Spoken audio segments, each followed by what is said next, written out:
A paz do Senhor Jesus, tudo bem? Mais uma vez estamos aqui e Deus tem uma palavra para você. Quero convidar você, em nome de Jesus, a abrir comigo no livro do Eclesiastes, conhecido como livro do pregador, Eclesiastes 11, verso 5 e verso 6. Acompanhe comigo aí na tela e vamos entender aquilo que Deus quer falar conosco. Assim como tu não sabes qual é o caminho do vento, nem como se formam os ossos no ventre da que está grávida, assim também não sabes as obras de Deus, que faz todas as coisas. Pela manhã, semeia a tua semente, e à tarde não retires a tua mão, porque tu não sabes qual prosperará, se é esta, se é aquela, ou se ambas igualmente serão boas. Nós acabamos de ler um dos livros da Bíblia, que é um livro referencial para aqueles que querem entender um pouco das circunstâncias da vida, também das emoções humanas, que ora já tratamos em outras pregações. Entender também, até mesmo com clareza, aspectos espirituais e teológicos da Bíblia. Por que com clareza? Não sei se você já observou que quando você pergunta para alguém assim, fulano, você já leu a Bíblia? Alguns respondem da seguinte forma, olha, a Bíblia é um livro muito difícil de entender. Só que, pelo fato dele ou dela ter tentado ler a Bíblia em um livro, por exemplo, como Gênesis ou Êxodo, já observar uma linguagem difícil de compreensão, ele acaba não chegando em alguns livros que a linguagem é até mais fácil de se entender. É o caso, por exemplo, dos livros que foram escritos por Salomão. Não sei se você conhece, mas Salomão foi o rei de Israel após o seu pai, Davi.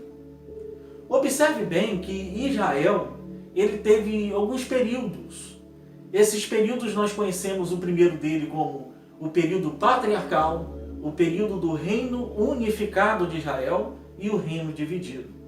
No reino patriarcal, ou tribal, era aquele período onde juízes governavam e também um período antes de juízes, que era aquele período de Abraão, Isaac e Jacó, que você já deve ter cansado de ouvir em muitas pregações.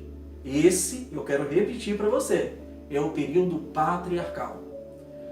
Também conhecido como tribal, porque juízes também no final desse período governaram. Só para a gente recordar, quem não lembra de Sansão ou de Débora, que foi uma grande juíza? Pois é, aquele período ali foi o período chamado de período patriarcal ou tribal. Após esse período, o povo de Israel queria um rei. E é logo nesse período que nós conhecemos, nessa fase conhecida como o período do reino unificado. Observe que é reino unificado. Isso significa que todas as tribos agora não estariam em comando de um juiz, ou dois juízes, ou três juízes. Era apenas um rei. Por isso, a palavra é reino unificado. E é no reino unificado que o primeiro rei é chamado de Saul, homem que foi escolhido por Deus. Nós temos ali uma passagem bíblica que mostra isso, mas que infelizmente ele começou bem, mas terminou muito mal. Por isso Deus vai escolher um outro homem chamado Davi, que nós conhecemos bem ele como o homem segundo o coração de Deus. E é esse Davi que é pai de Salomão. O Salomão que escreveu os livros poéticos da Bíblia. Não todos, claro. Nós temos aí o livro de Provérbios, Eclesiastes, e para os casais apaixonados nós temos até mesmo o Cântico dos Cânticos ou Cânticos de Salomão. Aquele onde tem uma conversação, um colóquio apaixonado pela sua noiva e ele.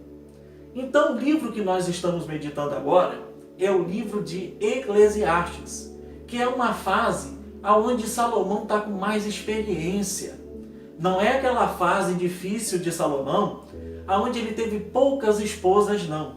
nós sabemos bem que ele teve poucas esposas, ou ele teve poucas princesas. Ele teve 700 princesas e 300 concubinas. Olha que coisa, pouquinho, né?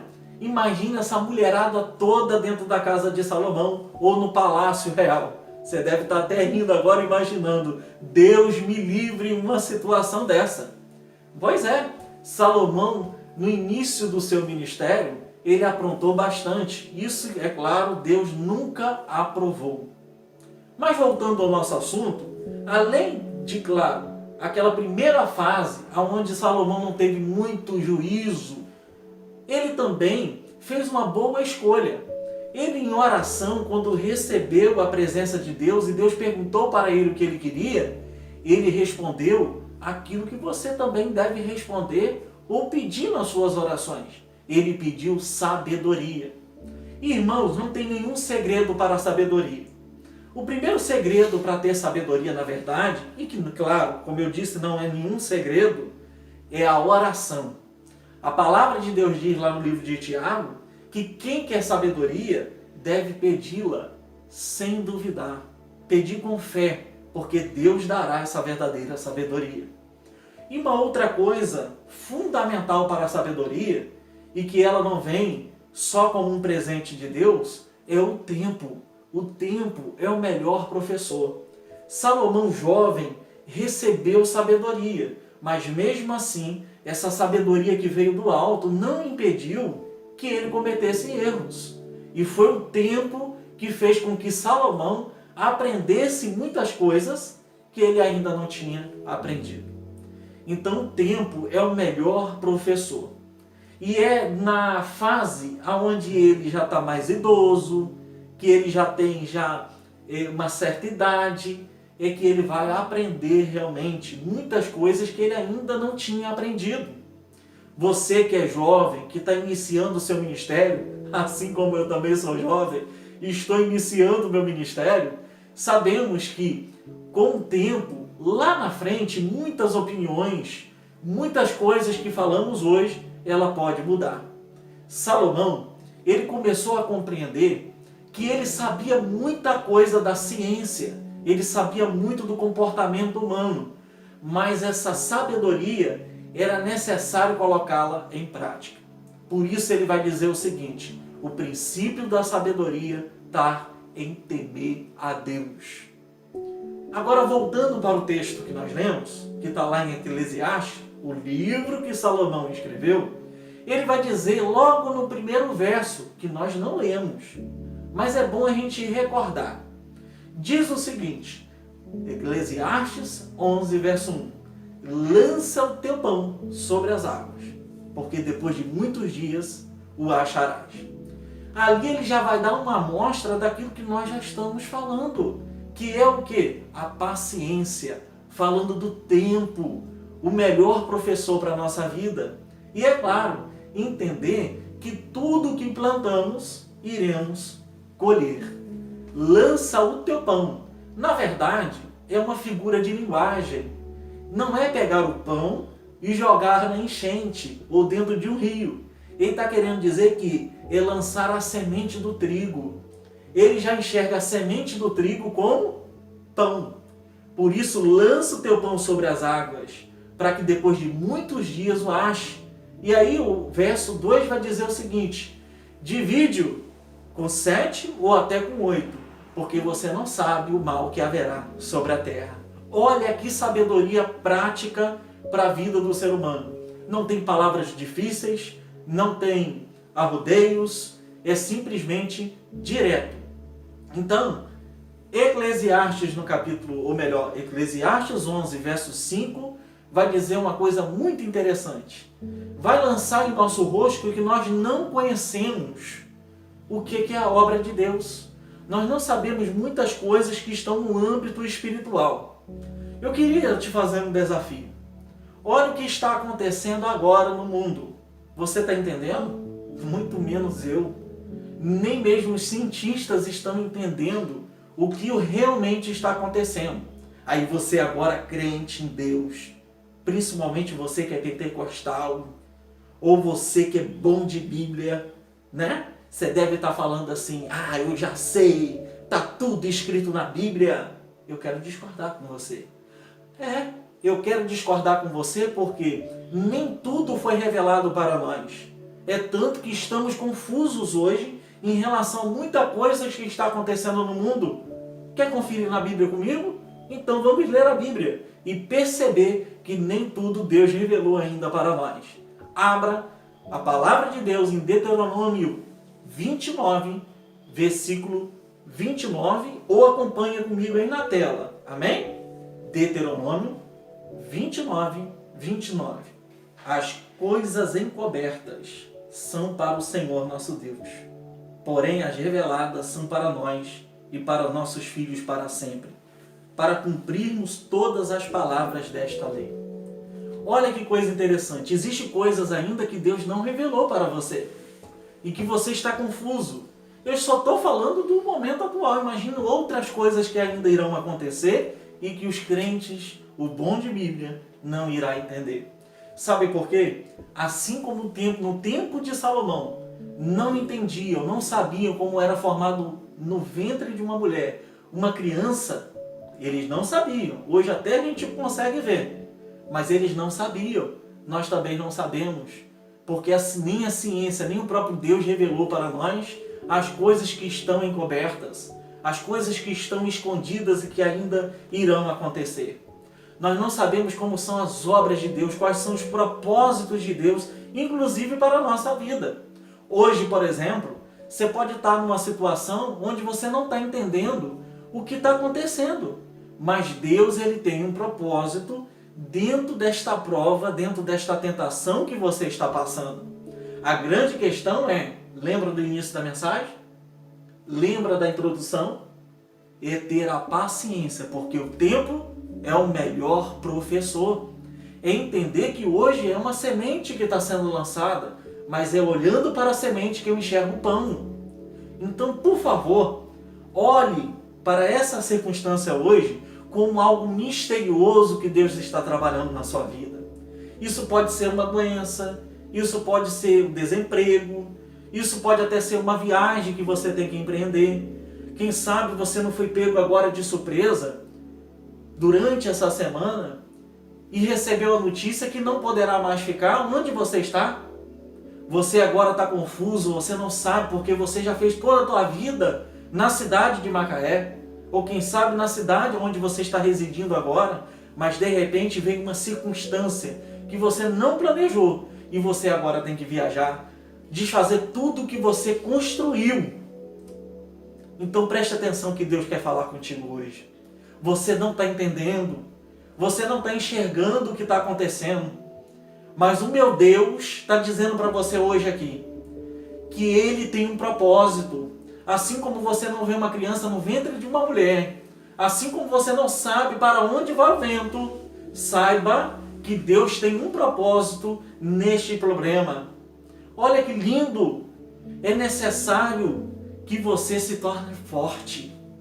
É necessário que você fique forte. E sabe aonde que os homens ficam fortes? Sabe aonde as mulheres de Deus ficam fortes? É no problema, é na crise. É nesse momento que você vai ter a força vinda da parte de Deus. Você lembra da passagem de Paulo? Paulo, ele estendia a mão e pessoas eram curadas. Paulo, ele pregava e até morto ressuscitava. Mas vai haver um momento na vida de Paulo que ele vai dizer assim, Senhor, tira o espinho que está na minha carne. Tira esse problema que está na minha carne. Isso que está me atormentando, tira, Senhor. E qual é a resposta do Senhor? É não. Por 3 vezes o Senhor vai responder não. E é nessas 3 vezes que talvez não. Vamos tirar essa palavra talvez. Esquece. Não é talvez. Porque o próprio Deus vai falar para Paulo que é na fraqueza que se aperfeiçoa a força ou o poder que vem de Deus. Olha para a tua circunstância hoje como algo misterioso, mas uma oportunidade de você crescer. E aí é que o verso 6 vai dizer o seguinte, vai falar da vida daquele que planta, do agricultor. Ele não vai ficar olhando para o tempo. Será que vai chover hoje? Será que vai ventar muito hoje? Não tem tempo ruim para quem está plantando ou trabalhando dentro da agricultura. Porque se ele olha para o tempo, nunca ele vai fazer. Talvez hoje você já colocou no caderno os seus planos. Você já fez os cálculos. Quem sabe para abrir tua empresa, para salvar tua empresa, para fazer algo na tua saúde, na tua família. Eu não sei qual é o plano que você fez. Está tudo anotado no caderno. E aí você olha para o caderno e fala, eu não vou conseguir tirar isso do caderno. Mas eu quero dizer para você, se você ficar olhando para o caderno, se você ficar olhando para o céu, você não vai conseguir fazer isso. Eu quero dizer para você uma palavra de vitória hoje aqui. E eu quero, em nome de Jesus, que você siga firme na palavra de Deus. Pare de olhar para o caderno. Pare de olhar para o céu. Não pense nas dificuldades. Esse plano foi Deus que colocou na tua mão. É Ele que vai dar o crescimento. Olha que lindo. Paulo planta, Apolo rega, mas quem dá o crescimento é Deus. Por isso, Eclesiastes é tão fácil de se entender. Porque ele fala do teu problema. Ele fala daquilo que você tem que resolver. Ele fala da vida prática do ser humano.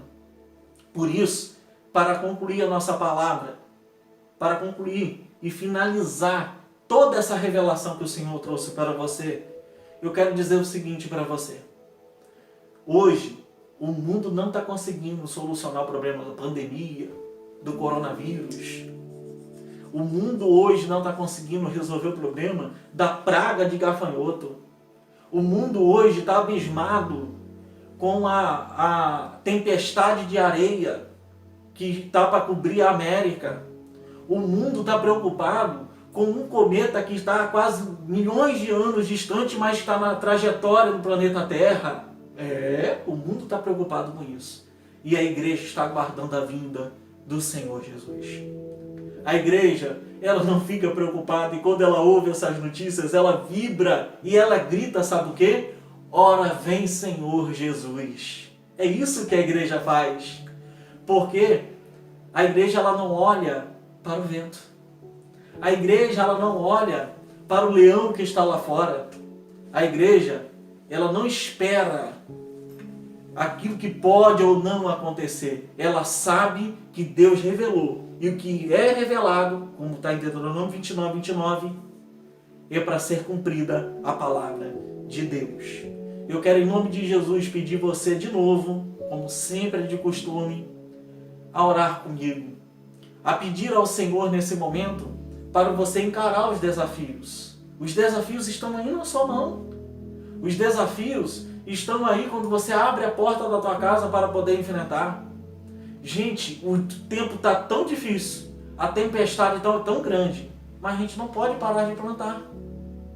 Está tudo desabando na nossa vida, na vida de todos. Gente está até morrendo de fome, mas a gente não pode parar. Nós não podemos deixar de erguer a nossa cabeça. O sábio anda com a cabeça estendida. Ele não fica andando com um estado de servilismo, não. Nós não somos mais escravos. Somos livres no Senhor Jesus. Você pode dizer amém comigo? Então vamos orar em nome de Jesus. Amém? Estenda a sua mão e vamos nesse momento clamar ao Senhor. Aproveita para poder compartilhar, curtir. E hoje a nossa preocupação não é a quantidade de visualização. Claro que não. A nossa preocupação é que, sendo pouco ou muito, você que está ouvindo não seja só passando por aqui e saindo por aqui, mas que entre aqui e vai para cá, para o teu coração, amém? Por isso, se você vai aí comentar, se você vai compartilhar, faça porque você foi abençoado, não só porque eu estou pedindo, amém? Vamos orar em nome de Jesus. Senhor, muito obrigado, meu Pai, porque eu sei que aqui o Senhor me usou para poder abençoar essa pessoa. Em nome de Jesus eu quero te pedir por ela, pela vida da família dela, por os projetos que ela colocou, meu Pai, para poder empreender, para poder, meu Pai, se resolver. Eu não sei que projeto é esse. Pedir a Ti também, Senhor, para essa pessoa que está enfrentando um momento de mudança, momento de turbulência. Em nome de Jesus eu te peço, Pai, que ela venha ter força nesse momento, que venha ter a perspicácia, a sabedoria, aquela até mais do que Salomão, para poder discernir entre o bem e o mal. O que é, meu Pai, qualidade e o que é defeito. Em nome de Jesus eu te peço, Pai, dê sabedoria. E aonde o teu servo ou a tua serva colocar a mão, aonde ela colocar a planta dos pés, aonde ela for, não sei para onde ela vai ou para onde ele vai, ele possa pisar lá e possa, em nome de Jesus, ser um lugar abençoado. Amém? Que Deus venha te abençoar em nome de Jesus. E faça o seguinte, não esqueça de orar pelo Ministério Assembleia de Deus Videira, pelo pastor Daniel e por todos nós que estamos aqui consagrando a nossa vida para trazer essa palavra, para também poder orar pela tua vida. Se você tem um pedido de oração especial, coloca aqui no comentário. Não precisa citar nomes, mas se você pedir pelo teu nome mesmo, a gente já vai saber. A gente já vai orar. Se é para um familiar, a gente vai entregar ao familiar. Se é, quem sabe, por um amigo, represente esse amigo, coloque aí, olha, eu quero oração. Simplesmente isso. E eu tenho certeza, quando eu dobrar o joelho, o meu Deus vai interceder com gemidos inexprimíveis. Por qualquer um que seja. Se é teu filho, se é tua filha, coloca aí no comentário, que a gente vai estar orando em nome de Jesus pela madrugada, pela manhã. Coloca aí no comentário, tá bom? Nós queremos abençoar também essas vidas. Que Deus abençoe em nome de Jesus e que fique com Deus. Amém?